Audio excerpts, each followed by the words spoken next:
una, wala tayong male-maleta ng pera. Alam naman ng taong bayan yan. Hindi nga kami nag-a-avail ng mga projects, flood control, whatever, no? Paano ka magkakaroon ng kickback at SOP at kung ano-ano pa, no, na sinasabi nila. So, ibig sabihin, fabricated charges po talaga ito.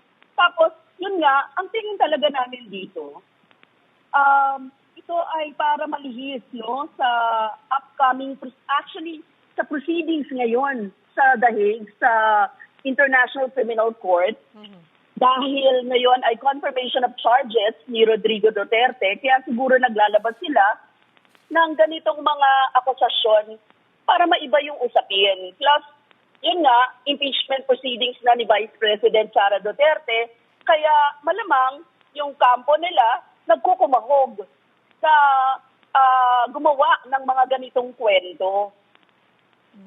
So, yan po.